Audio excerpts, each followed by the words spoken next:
Mes chers compatriotes, en raison du confinement qui ne me permet pas d'accueillir le dispositif habituel de diffusion, je m'adresse à vous ce soir par visioconférence. 3 mois après la proclamation de l'état d'urgence, le 23 mars 2020, je souhaite vous entretenir du chemin parcouru et de nos perspectives dans notre lutte contre la pandémie à coronavirus COVID-19. Cette lutte, chacune et chacun de nous en supporte le coût parce que nous la menons ensemble dans l'unité et la solidarité, grâce à la synergie de nos efforts. C'est pourquoi je tiens d'abord à remercier toutes les forces vives de la nation qui ont permis cette symbiose. L'Assemblée nationale, majorité, opposition et non-inscrits confondus. Le gouvernement et les autres institutions de la République, les autorités locales, les partenaires sociaux, le secteur privé, les guides religieux, les chefs coutumiers, la société civile et les mouvements citoyens. J'exprime notre gratitude aux pays amis et aux partenaires multilatéraux qui nous soutiennent dans nos efforts. Je salue le travail remarquable des médias qui contribuent à mieux faire connaître la maladie et les moyens de la combattre. J'encourage vivement nos élèves des classes d'examen, leurs enseignants, les personnels d'encadrement et de soutien qui ont repris le chemin de l'école. Quand je m'adressais à vous le 23 mars dernier pour proclamer l'état d'urgence, le monde comptait plus de 340 000 personnes affectées par la pandémie COVID-19, dont plus de 15 000 décédés. Notre pays en était à un total de 79 malades, 8 guéris, 0 décès et 71 patients sous traitement. À la date d'aujourd'hui, la maladie a atteint plus de 10 100 000 personnes à travers le monde et causé plus de 502 000 décès. Notre pays totalise 6 698 personnes testées positives, dont 4 341 guéris, 108 décédés et 2248 actuellement sous traitement et un malade évacué. Je prie avec vous pour que nos morts reposent en paix et que nos malades recouvrent la santé. Malgré l'augmentation du nombre de cas positifs, notre système de santé continue de montrer ses capacités de résilience et d'adaptation dans l'accueil, le traitement des malades. Nos performances dans la riposte anti-Covid-19 sont en effet considérables. À ce jour, le SAMU a reçu plus de 726 000 appels d'alerte. Nous avons réalisé plus de 78 338 tests. 24 824 contacts ont été suivis par nos services. Le taux de létalité au Sénégal est de 1,5% contre une moyenne africaine de 2,5% et de 5,2% au niveau mondial. Le Sénégal affiche un taux de guérison de 64,8% contre une moyenne africaine de 48% et mondiale de 50%. À l'échelle nationale, les statistiques montrent que les principaux foyers de la pandémie sont essentiellement localisés dans les régions de Dakar, Diourbel et Thiès, qui concentrent 92% des cas de contamination. Le département de Dakar à lui seul totalise 54% des cas recensés sur l'ensemble du territoire national. Dans ces trois régions, il convient donc de redoubler de vigilance et d'efforts pour arrêter la propagation de la maladie en intensifiant les campagnes de proximité. Je tiens une fois de plus à exprimer notre gratitude et rendre hommage à notre remarquable corps médical, paramédical et au personnel de soutien pour leurs compétences, leur engagement et leur disponibilité. Je réitère nos remerciements aux autres services de l'État mobilisés dans la riposte, à notre dynamique et dévouée administration territoriale et à nos vaillantes forces de défense et de sécurité déployées dans le cadre de l'état d'urgence. En dépit de nos performances dans la riposte sanitaire, je dois cependant rappeler avec insistance que la lutte contre la pandémie n'est pas encore finie. La maladie est toujours là et toutes les projections montrent que le virus continuera de circuler durant les mois à venir. Nos services de santé et tous les autres acteurs mobilisés dans la riposte anti-Covid-19 donnent le meilleur d'eux-mêmes. Mais en définitive, l'issue de notre lutte contre notre ennemi commun dépendra en grande partie de nos propres comportements individuels et collectifs. Il nous faut par conséquent redoubler d'efforts dans les attitudes qui empêchent la propagation du virus.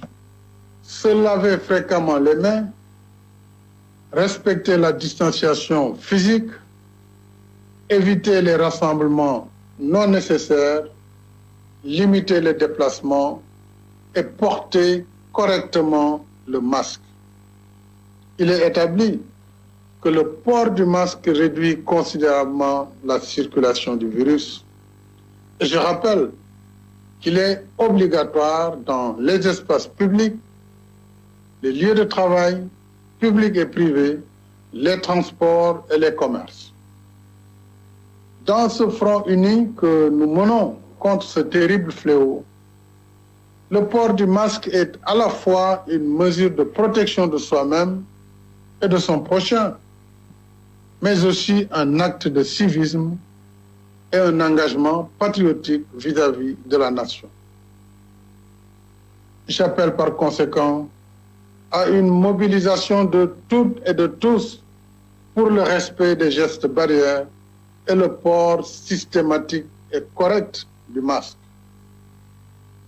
J'invite instamment les élus locaux, les partenaires sociaux, le secteur privé, les guides religieux, coutumiers, la société civile et les mouvements citoyens à poursuivre leur action d'alerte, de veille et de sensibilisation dans nos villes, nos villages, nos quartiers et nos communautés. Veillons particulièrement aux personnes âgées et à celles souffrant de certaines pathologies, parce qu'elles sont les plus vulnérables aux formes sévères de la maladie.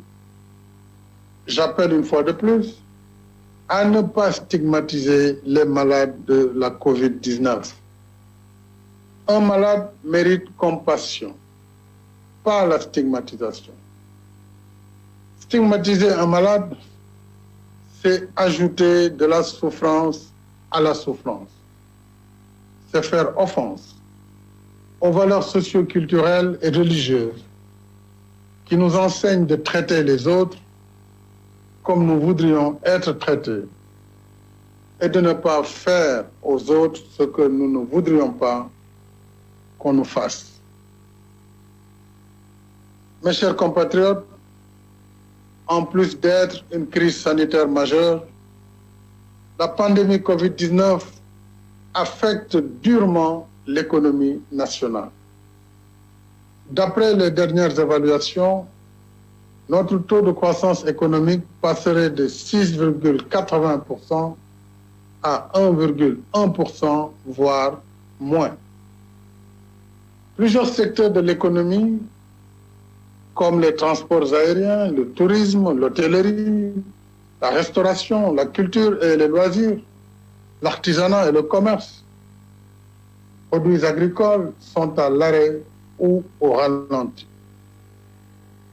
Voilà pourquoi j'ai mis en place le Fonds de riposte et de solidarité contre les effets de la COVID-19, Force COVID-19, doté de 1 000 milliards de francs CFA, pour financer le programme de résilience économique et sociale.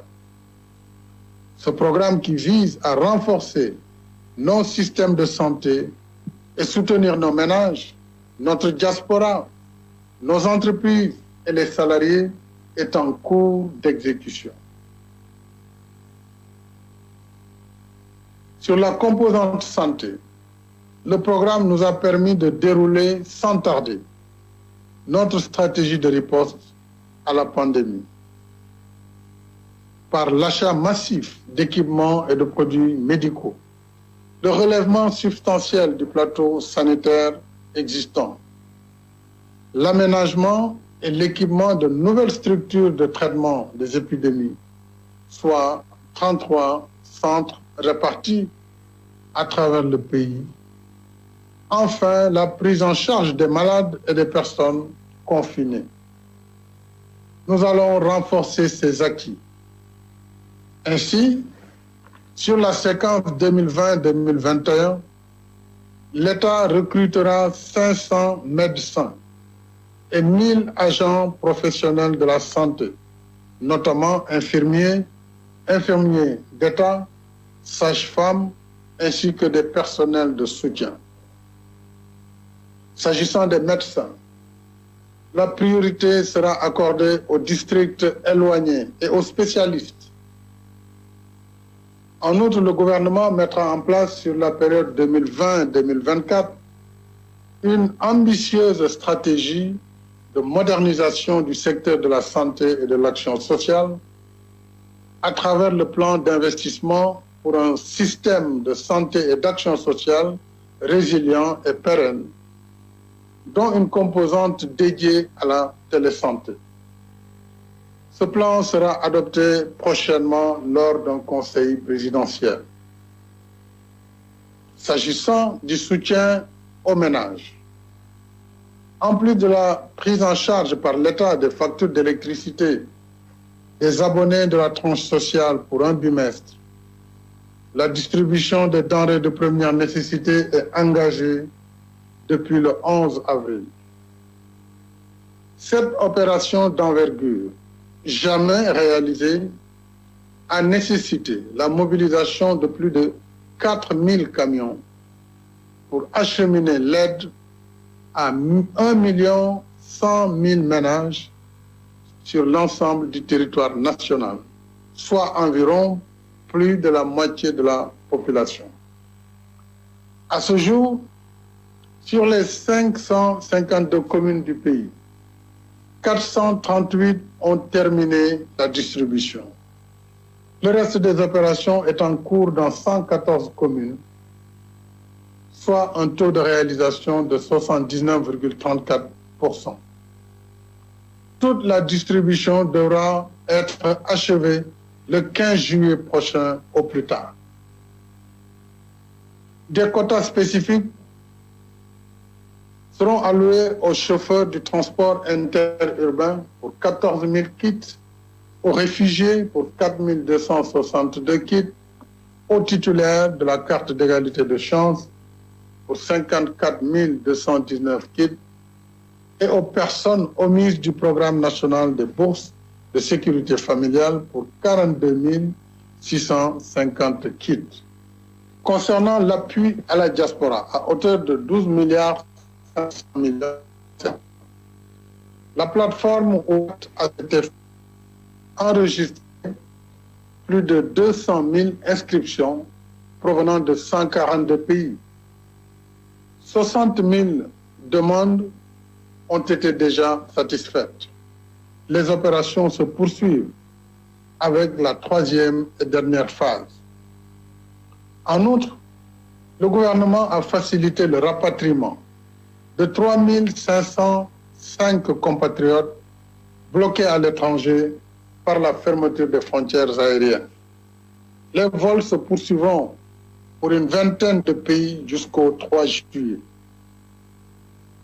Pour le compte du secteur privé, le programme de résilience économique et sociale a permis le paiement de créances du secteur privé sur un montant de 122 milliards de francs CFA, des reports d'échéance au niveau des banques pour un montant de 135 milliards et l'opérationnalisation du mécanisme de financement dont les entreprises bénéficiaires ont pu ainsi obtenir des crédits de trésorerie à des taux préférentiels pour un montant d'environ 10 milliards de francs CFA.